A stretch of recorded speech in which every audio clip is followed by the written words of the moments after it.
In part 2 of this 3-part interview with 2013 Owner-Operator of the Year, Vermilyea, we talk about compliance, maintenance, customer service, and why he takes so much pride in the industry. Now, most trucking companies today, it's such a highly regulated environment. They have entire departments dedicated to safety and compliance and everything else, human resources. How do you manage driving the truck and also doing all the bookkeeping, all the paperwork, and complying with all the regulations that are out there? Well, I just keep your truck in good shape. You grease, like Dan Campbell owns Campbell Trucking in Hornby, taught me years ago, like you grease, grease. I keep saying over, you grease your truck. You look after it. You see something wrong, put it on brand new. Don't cobble it up. You got tires. Keep good. That way you don't get in trouble with the MTO. I don't have trouble with the MTO because when I roll across the plate, they look and they see, well, you got a good piece of equipment. I secure the load as best I could. I make mistakes. I'm only human. You try to, and keep your books up. I do the billing. My wife does all the rest for the accountant. We do it the old-fashioned way. My billing machine is you bill it out and then take the pencil or the pen and push the end out and stamp it. People get a kick out of that because I'm not all that modernized.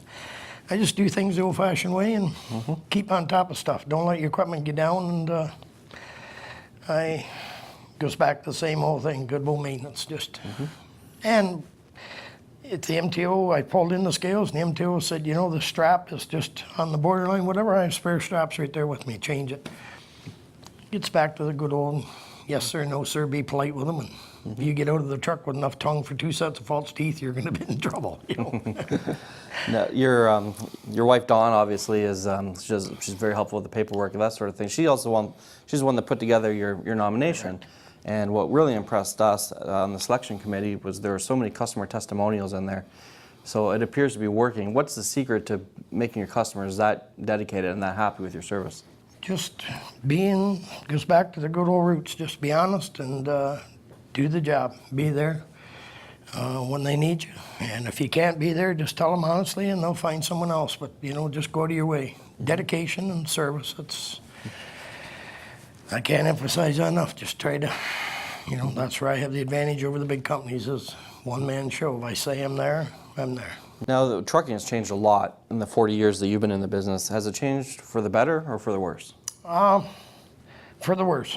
For the worse. In the olden days, you could, you'd be broke down the side of 401. You got a truck in front of you. You got 2 behind you. You got another one on the other side of 401 coming across with tools and wrenches. Today, you break down, you better have your cell phone on charge to call for help, or you better have tools with you.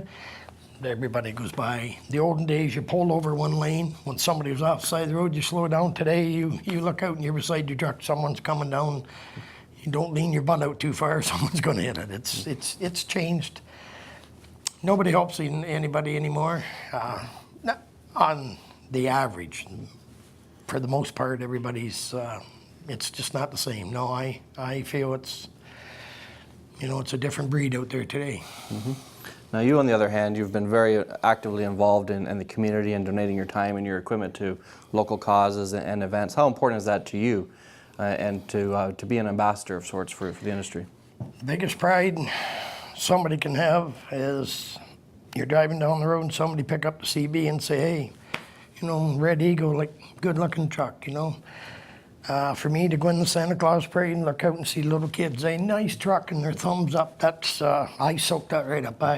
And I'll be the next one to admit that it's nice and shiny, and I try to keep it as nice as I can, but that lady right over there, my wife, deserves 90% of that credit. She's, I just love people give me thumbs up, looks good. I soak that right up. I like that. Okay. Speaking about the CB radio, you kind of hide out, don't you, on one of the less frequently used channels. Where do people find you on the CB? Channel 9. Yeah. And why is that? You just flip a button and you're on 9. I always tell my buddies we're trucking, just go to 9. Everybody thinks that's the emergency channel. That's what we're taught years ago. That was where the police hung out for emergencies. That's not true. If the police are listening on the CB, they're listening on 19. I always go to 9, or that's usually channel 9 because you just flip the button.